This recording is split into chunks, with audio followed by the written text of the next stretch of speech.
एक बुद्धिमान लड़की की 3 बातें जिंदगी भर संभाल कर रखना, कभी बेइज्जती नहीं होगी। जय श्री कृष्ण मित्रों, स्वागत है आप सभी दर्शकों। मित्रों, इस वीडियो में बताई जाने वाली बातें यदि आपने जीवन भर याद रखी तो आपकी कभी बेइज्जती नहीं होगी। ये 3 बातें कभी किसी के सामने आपको शर्मिंदा नहीं होने देंगी। आपके जीवन में बहुत ही काम आने वाली इन बातों को ध्यान से सुनना।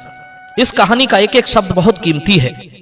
किसी गांव में एक ठाकुर साहब बहुत ही जमींदार आदमी थे। सैकड़ों एकड़ उनके पास जमीन थी।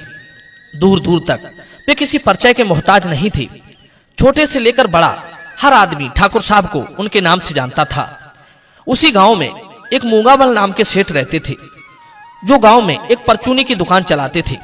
सेठ और ठाकुर साहब दोनों एक दूसरे को अच्छी तरह जानते थे। एक दिन ठाकुर साहब ने एक बढ़ई से एक बैलगाड़ी बनवाई, जो पुराने जमाने में हुआ करती थी। गांव देहातों में उसे रहेड़ू कहते थे। बैलगाड़ी बहुत अच्छी बनी थी। गांव के लोगों ने बैलगाड़ी की खूब तारीफ की, लेकिन ठाकुर साहब बैलगाड़ी से पूरी तरह संतुष्ट नहीं थे। वे उसे और अच्छा देखना चाहते थे। उन्होंने बढ़ई से कहकर उस बैलगाड़ी में जगह जगह पीतल के फूल जड़वा लिए थे। बढ़ई ने उन फूलों को पीतल वाली पालिश से रगड़कर खूब चमका दिया था, जिससे वो गाड़ी सोने की तरह झमझमाती थी। अब तो गांव के लोग बैलगाड़ी को देखकर उसे देखते ही रह जाते थे। उस बैलगाड़ी ने ठाकुर साहब की शान और बढ़ा दी थी।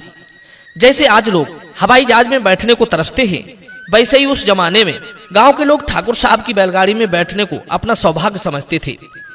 गांव के लोगों में जब बातें होती थी तो सब लोग यही कहते थे कि ऐसी सुंदर और कीमती बैलगाड़ी ठाकुर साहब के अतिरिक्त कोई नहीं बनवा पाया। सच तो यह है कि ऐसी गाड़ी आस पड़ोस के गांवों में भी किसी के पास नहीं है। प्रिय बंधु, एक दिन की बात, सेठ मूंगामल की बेटी की शादी हुई।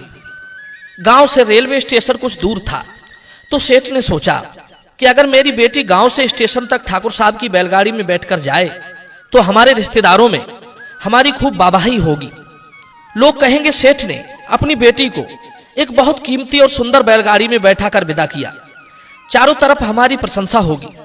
मित्रों, अपनी प्रशंसा कराने के लिए सेठ मूंगामल दौड़े दौड़े ठाकुर साहब के घर पहुंच गए। ठाकुर साहब अपनी बैठक में बैठे हुए थे। ठाकुर साहब ने पूछा, कहिए सेठ जी, कैसे आना हुआ? सेठ जी कहने लगे, अरे ठाकुर साहब, आप तो जानते ही हैं, कल बेटी की बारात आई थी और आज उसकी विदाई है। मैंने सोचा कि स्टेशन की दूरी गांव से लगभग 5 मील है, क्यों ना ठाकुर साहब की बैलगाड़ी में ही बैठाकर बेटी की विदा कर दूं। थोड़ी देर के लिए आप अपनी बैलगाड़ी दे दो। मित्रों, सेठ जी की बात सुनकर ठाकुर साहब को ऐसा लगा जैसे सेठ ने उनकी गाड़ी नहीं, उनके प्राण मांग लिए हों। ठाकुर साहब बातें बनाते हुए बोले, अरे सेठ जी, बेटी का विवाह हुआ है, बड़ी अच्छी बात है। जैसी आपकी बेटी वैसी मेरी बेटी। बेटी अगर बैलगाड़ी में बैठकर स्टेशन तक जाए, इससे ज्यादा खुशी की बात और क्या होगी। फिर बैलगाड़ी भी अभी खाली ही है। पर दिक्कत की एक दूसरी बात है। पिछले कुछ दिनों से मेरा बेटा बैलगाड़ी से अपने भैंस का बछड़ा बांध देता है, इसलिए बैलगाड़ी चल नहीं सकती। ठाकुर साहब का मतलब साफ था कि वे अपनी बैलगाड़ी सेठ जी को देना नहीं चाहते थे, इसलिए बछड़ा बांधने का बहाना कर रहे हैं। पर सेठ मूंगामल ठाकुर साहब की बात को नहीं समझ पाए। उन्होंने फिर कहा, अरे ठाकुर साहब, आप बछड़े की चिंता ना करो, बछड़े का रस्सा खोलकर मैं उसे खूंटे में बांध देता हूं। सेठ जी की बात सुनकर ठाकुर साहब को गुस्सा चढ़ाया। उन्होंने तिरछी आंखों से देखते हुए सेठ को घूरकर कहा, अरे सेठ, क्या तुम मुंह से इनकार सुनकर ही मन की बात समझोगे? मित्रों, सेठ ने ठाकुर साहब की आंखें देखी, बोल सुने तो चुपचाप घर लौट गए। उन्हें अपने आप में बड़ी गिलानी महसूस हो रही थी। वे अपना सा मुंह लिए घर पहुंचे। सेठ को उदास देखकर सेठ की बेटी समझ गई कि ठाकुर साहब ने गाड़ी देने से मना कर दिया है। सेठ की बेटी समझाने लगी, हे पिताजी, ठाकुर साहब ने गाड़ी देने से मना कर दिया तो इसमें उदास होने वाली बात क्या है? मनुष्य को ये 3 बातें हमेशा ध्यान रखनी चाहिए।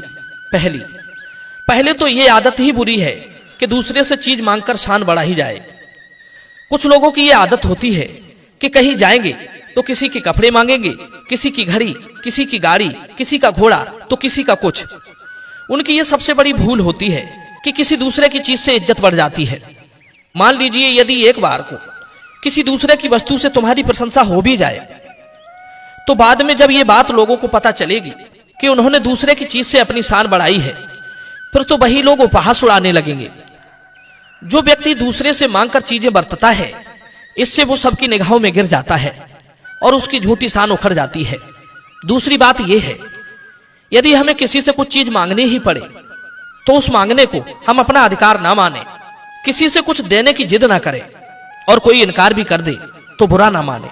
उसकी चीज यदि उसने ना दी तो इसमें बुरा मानने की बात क्या है। वही चीज अपने पास बनाने का प्रयास करें।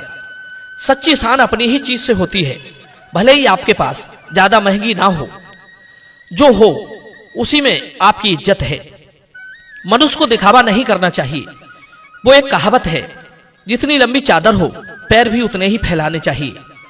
झूठी शान के चक्कर में यदि अधिक पैर फैला लिए तो सिर्फ हंसी और निंदा के ही पात्र बनोगे।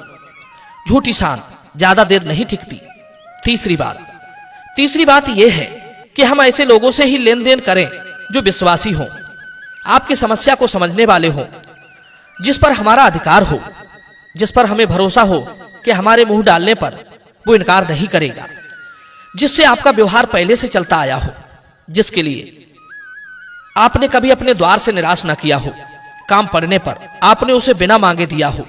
यह दुनिया का नियम है कि पहले देने वाले को ही लोग देते हैं। पर सबसे अच्छी बात तो यह है कि हम बार बार किसी के आगे हाथ ना फैलाएं। बार बार मांगने से उसकी नजर में आपके लिए इज्जत कम हो जाती है। जब उसे लगता है कि इसका तो रोज का यही काम है, तो फिर वो आपसे घृणा करने लगता है। मित्रों, ये 3 कर्म सबसे अधिक कष्टदायी होते हैं। बार बार मांगना, पराये घर में रहना और दूसरे के भाग्य पर जीवन निर्वाह करना। मित्रों, सेठ अपनी बेटी की बात अच्छी तरह समझ चुका था कि किसी दूसरे की वस्तु जहां तक हो सके नहीं मांगना चाहिए। ये कहानी आपको कैसी लगी कमेंट में आप हमें बताना। मिलते हैं अगली बार नई चर्चा के साथ अगली वीडियो में। आप सभी का बहुत बहुत धन्यवाद। जय श्री कृष्ण।